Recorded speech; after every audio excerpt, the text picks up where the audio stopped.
ನಾನು ನಿಮ್ಗೆ ಈಗಾಗಲೇ ಎಲ್ಲವೂ ಕೂಡ ಹೇಳಿದ್ದೇನೆ. ಇಲ್ಲಿ ರಾಜಕೀಯ ಬೆರೆಸ್ತಕ್ಕಂಥ ಪ್ರಶ್ನೆ ಇಲ್ಲ. ಧರ್ಮದ ಪರವಾಗಿ ನಿಲ್ಲಬೇಕು, ಒಟ್ಟಾರೆಯಾಗಿ ಸತ್ಯ ಗೆಲ್ಲಬೇಕು. ಇವತ್ತೇನೋ ಎಲ್ಲೋ ಒಂದು ಕಡೆ ಕೆಲವೊಂದಷ್ಟು ತಪ್ಪು ಕಲ್ಪನೆಗಳು, ತಪ್ಪು ಭಾವನೆಗಳು ಸಮಾಜದಲ್ಲಿ ಕೆಲವೊಂದಷ್ಟು ಸಮಾಜಘಾತಕ ಶಕ್ತಿಗಳು ಒಂದು ಹುನ್ನಾರದಿಂದ ಇವತ್ತು ಈ ಒಂದು ಎಪಿಸೋಡ್ಗೆ ಕೈಯನ್ನು ಹಾಕಿದ್ದಾರೆ.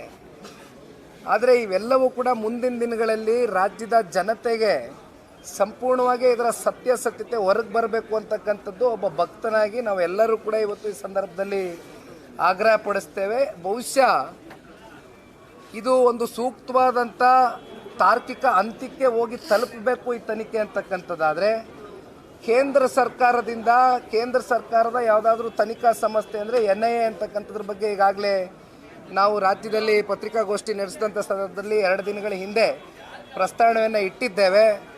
ನ್ಯಾಷನಲ್ ಇನ್ವೆಸ್ಟಿಗೇಷನ್ ಏಜೆನ್ಸಿ ಕೇಂದ್ರದ ತನಿಖಾ ಸಂಸ್ಥೆ ಏನಿದೆ ಅದರ ಮೂಲಕ ಇವತ್ತು ಈ ಸತ್ಯಾಸತ್ಯತೆ ಹೊರಗೆ ಬರಬೇಕು ಅಂತಕ್ಕಂಥದ್ದು. ನೀವು ಯಾಕೆ NIAಗೆ ಕೊಡಬೇಕು ಅಂತಕ್ಕಂಥದ್ದು ಕೂಡ ನೀವು ಪ್ರಶ್ನೆ ಮಾಡ್ಬೋದು. ಆದರೆ ಇವತ್ತು ನಮ್ಮ ಮುಂದೆ ಇವೆಲ್ಲವೂ ಕೂಡ ಎಪಿಸೋಡ್ನ ಮಾಧ್ಯಮದ ಮಿತ್ರರು ತಾವೆಲ್ಲರೂ ಕೂಡ ಗಮನಿಸ್ಕೊಳ್ತಾನೆ ಬರ್ತಾ ಇದ್ದೀರಿ.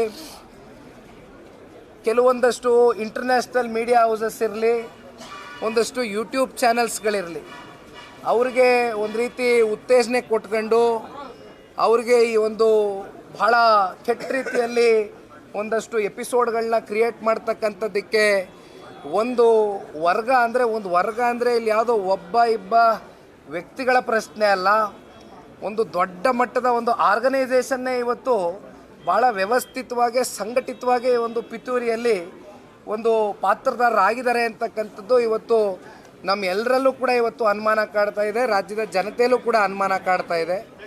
ಆ ನಿಟ್ಟಿನಲ್ಲಿ ಇವತ್ತು ಸಾಕಷ್ಟು ಇಂಟರ್ನ್ಯಾಷನಲ್ ಫಂಡಿಂಗು ಕೂಡ ಇವತ್ತು ಈ ಒಂದು ಪಿತೂರಿಗೆ ಒಂದು ಕೈವಾಡ ಇರತಕ್ಕಂಥ ಹಿನ್ನೆಲೆಯಲ್ಲಿ ನಾವೆಲ್ಲರೂ ಕೂಡ ಆಗ್ರಹಿಸ್ತಕ್ಕಂಥದ್ದು ಒಟ್ಟಾರೆಯಾಗಿ ಕೇಂದ್ರ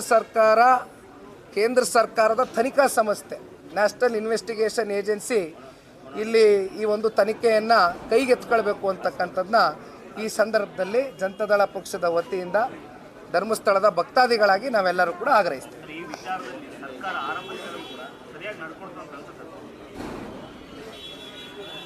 ಕಳೆದ 2 ವರ್ಷದಿಂದ ನಾವೆಲ್ಲರೂ ಕೂಡ ನೋಡ್ಕೊಂಡು ಬಂದಿದ್ದೇವೆ. ಅನೇಕ ಪ್ರಕರಣಗಳಲ್ಲಿ ಎಸ್ ಐ ಟಿಯನ್ನು ಯಾವ ರೀತಿ ಸರ್ಕಾರ ಆಯಾ ಸಂದರ್ಭಕ್ಕೆ ಅವ್ರನ್ನ ಬಳಕೆ ಮಾಡ್ಕೊಂಡಿದೆ ಅಂತಕ್ಕಂಥದ್ದು ನೋಡಿದ್ದೇವೆ. ಎಲ್ಲ ಪ್ರಕರಣಗಳು ಕೂಡ ಒಂದು ಕಡೆಗೆ ಇಡೋಣ.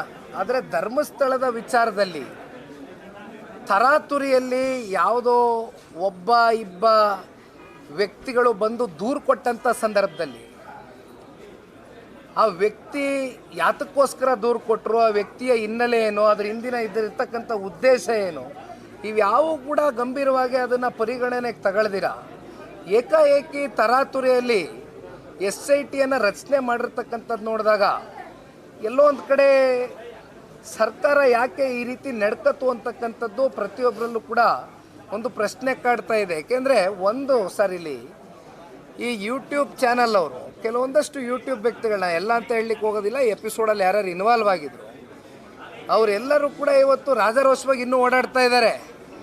ಆ್ಯಕ್ಚುಲಿ ನೀವು ತನಿಖೆ ಮಾಡಬೇಕಾಗಿರ್ತಕ್ಕಂಥದ್ದು ಯೂಟ್ಯೂಬ್ ಚಾನಲ್ನಲ್ಲಿ ಯಾರ್ಯಾರು ಎಪಿಸೋಡ್ಗಳು ಕ್ರಿಯೇಟ್ ಮಾಡಿದ್ರು ಅವ್ರ ಮೇಲೂ ಕೂಡ ನೀವು ಇವತ್ತು ಬಹಳ ಗಂಭೀರವಾಗಿ ತನಿಖೆ ಮಾಡಬೇಕಾಗಿತ್ತು. ಆದರೆ ಅವ್ರ ಕೈಯನ್ನು ಬಿಟ್ಟಿದ್ದಾರೆ ಸರ್ಕಾರ.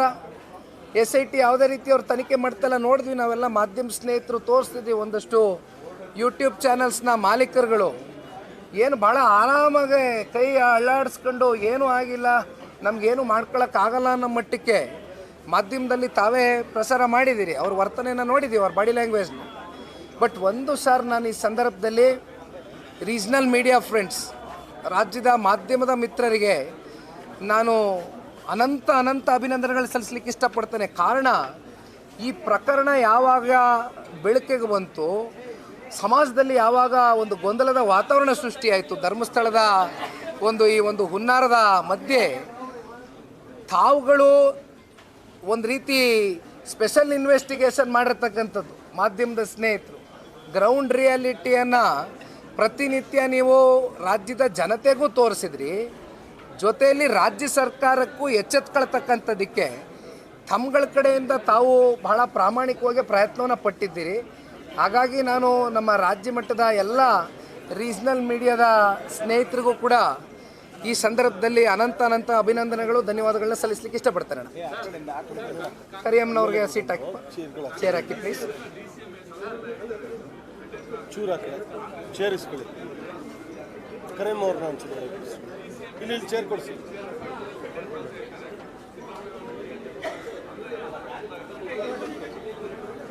ಇದೇ ಪದ ನಾನು ಪ್ರಾರಂಭದಲ್ಲಿ ಬಳಸಿದೆ. ಷಡ್ಯಂತ್ರ ಅಂತಕ್ಕಂಥ ಪದ ಯಾವ JDSನವರಾಗಲಿ BJPಯವರಾಗಲಿ ವಿಧಾನಸೌಧದ ಕಲಾಪದಲ್ಲಿ ಬಳಸ್ತಕ್ಕಂಥದ್ದಲ್ಲ. ಷಡ್ಯಂತ್ರ ಅಂತಕ್ಕಂಥ ಪದ ಧರ್ಮಸ್ಥಳದ ವಿಚಾರದಲ್ಲಿ ಬಳಸಿದಂಥದ್ದು ಈ ರಾಜ್ಯದ ಉಪಮುಖ್ಯಮಂತ್ರಿಗಳು. ನೀವೆಲ್ಲರೂ ಕೂಡ ನೋಡಿದ್ದೀರಿ.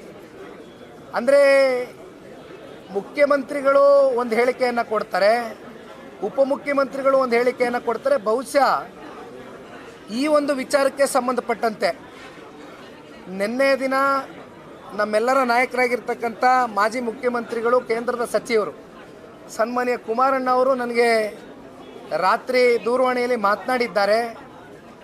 ನಾಳೆಯ ದಿನ ಸನ್ಮಾನ್ಯ ಕುಮಾರಣ್ಣ ಅವರು ನವದೆಹಲಿಯಲ್ಲಿ ಪತ್ರಿಕಾಗೋಷ್ಠಿಯನ್ನು ಕರೀತಾ ಇದ್ದಾರೆ. ಕೆಲವೊಂದಷ್ಟು ರಿಲಯಬಲ್ ಸೋರ್ಸ್ಗಳಿಂದ ಸನ್ಮಾನ್ಯ ಕುಮಾರಣ್ಣ ಅವರಿಗೆ ಒಂದಷ್ಟು ಇನ್ಫಾರ್ಮೇಷನ್ಗಳು, ಮಾಹಿತಿಗಳು ಸಂಪೂರ್ಣವಾಗಿ ಸಂಗ್ರಹ ಮಾಡಿದ್ದಾರೆ. ಅವರ ಕಡೆಯಿಂದ ಈ ಒಂದು ಪ್ರಕರಣದಲ್ಲಿ ಯಾವ ವ್ಯಕ್ತಿಗಳು ಮಾನ್ಯ ಮುಖ್ಯಮಂತ್ರಿಗಳ ಆಪ್ತಬಣದಲ್ಲಿ ಗುರುತಿಸ್ಕೊಂಡಿರ್ತಕ್ಕಂಥ ಕೆಲವೊಂದಷ್ಟು ವ್ಯಕ್ತಿಗಳು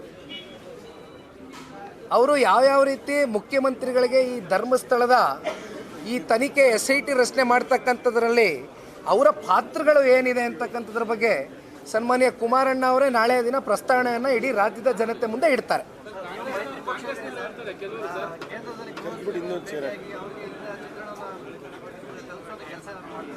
ಯಾರಣ್ಣ?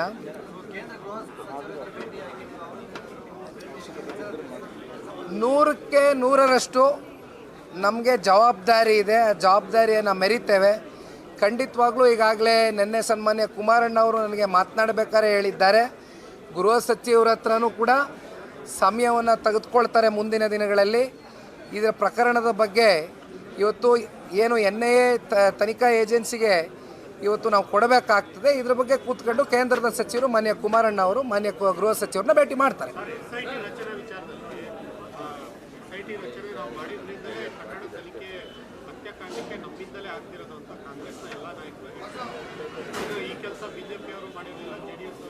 SIT ರಚನೆ ಮಾಡಿದ್ರಿಂದ